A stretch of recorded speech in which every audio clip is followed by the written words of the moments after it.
now that we think we know how the nomination is going to end, interest is rightfully shifting toward who Obama's vice president should be.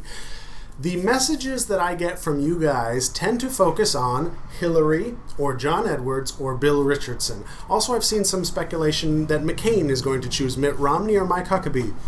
Honestly, I don't think either or any of these things are likely to happen. Why? It's not common for a nominee to choose from the people that they just beat. I know that John Kerry did it, but Bush didn't, and Gore did not do it, and Clinton didn't, and Bob Dole didn't, and the older Bush didn't, and Michael Dukakis didn't.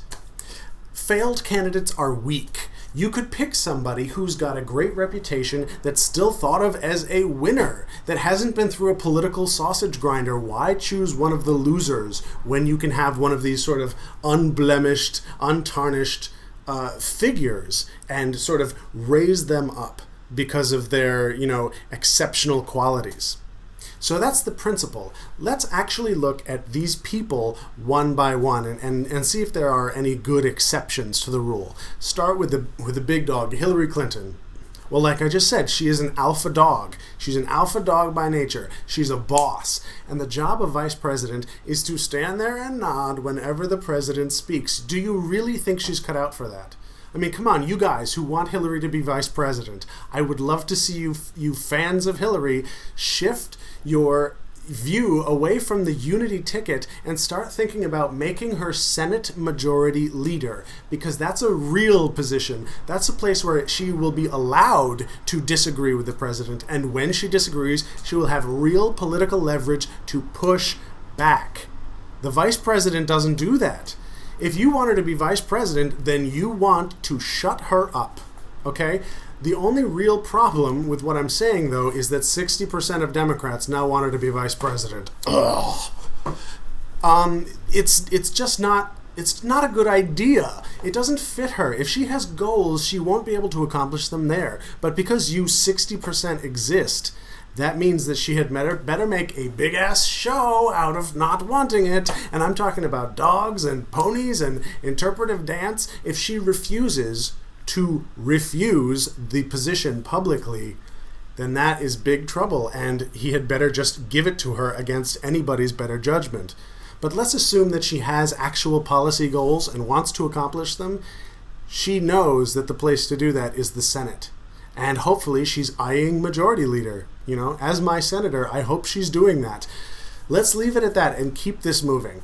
John Edwards. This is very simple, actually. His wife is dying of cancer. He almost left the presidential race in order to care for and be with his wife, but they as a family decided that it was worth their goals to change the country, to help the poor, that he would keep fighting to be president. Well, that didn't happen, okay?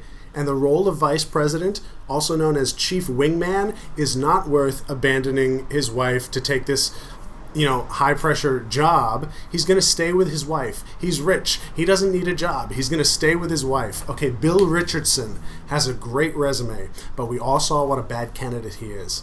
He doesn't command attention when he speaks. He's been a diplomat and a cabinet secretary and a governor, and in spite all of that, he was a distant fourth place. Bill Richardson is not a campaigner. I know he's Hispanic, and that's awesome, but they didn't support him either. Make him Secretary of State and he will probably be amazing. You hear me, Barack? I know that you and Bill are friends, but I hope you don't run with him. Now, let's take a look at 3 less famous but better possibilities for the Obama ticket. Virginia has a senator named Jim Webb. He's a decorated Vietnam vet. He rose to become Secretary of the Navy. His son is a Marine who served in Iraq. Webb is personally and forcefully committed to ending this war. Jim Webb also recently pushed for a new GI Bill that will provide real education benefits for veterans. Not what they get now, but something real. And Jim Webb has been pressuring John McCain to support it, and McCain refuses to. Putting Jim Webb on the ticket will, number one, bring enormous military credibility to the Democratic line. It will allow us to vote for a Marine who will stop the war. It will bring John McCain's neglect of veterans front and center. Jim Webb, by the way, is a Democrat from Virginia, where Obama currently trails McCain by 5 points. With Webb, Virginia becomes winnable.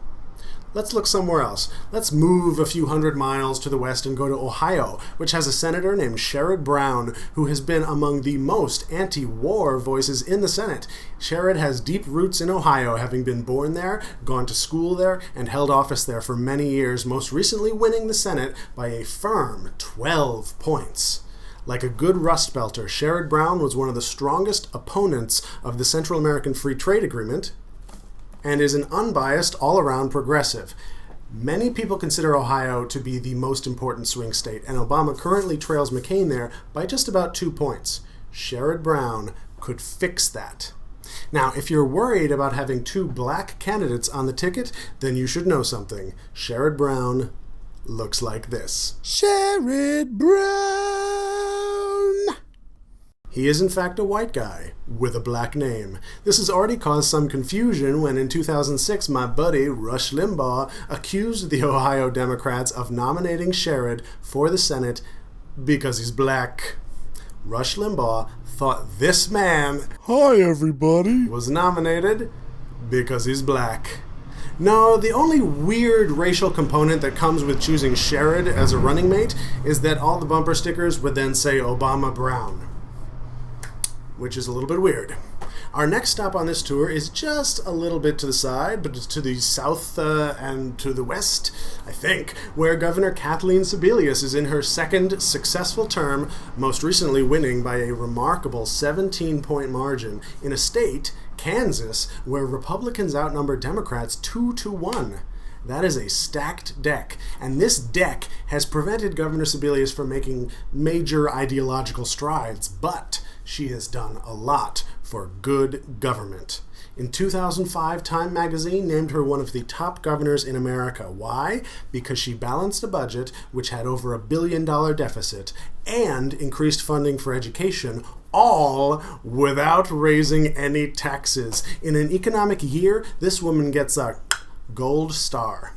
Now, Kansas, mind you, has only 6 electoral votes, and even with Kathleen, it would be hard for Barack to win Kansas, so there's not a lot of regional benefit. On the other hand, anybody who is disappointed that they can't vote for a woman this November would probably be very delighted to meet Governor Kathleen Sebelius.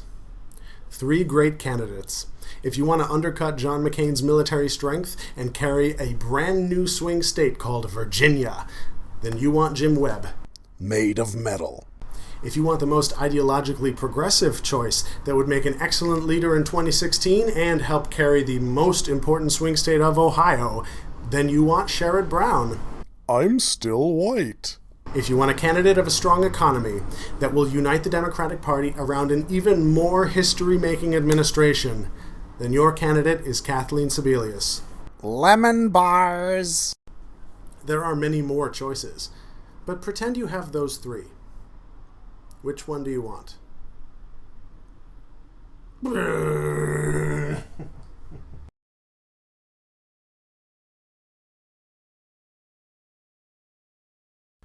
I love lemon bars.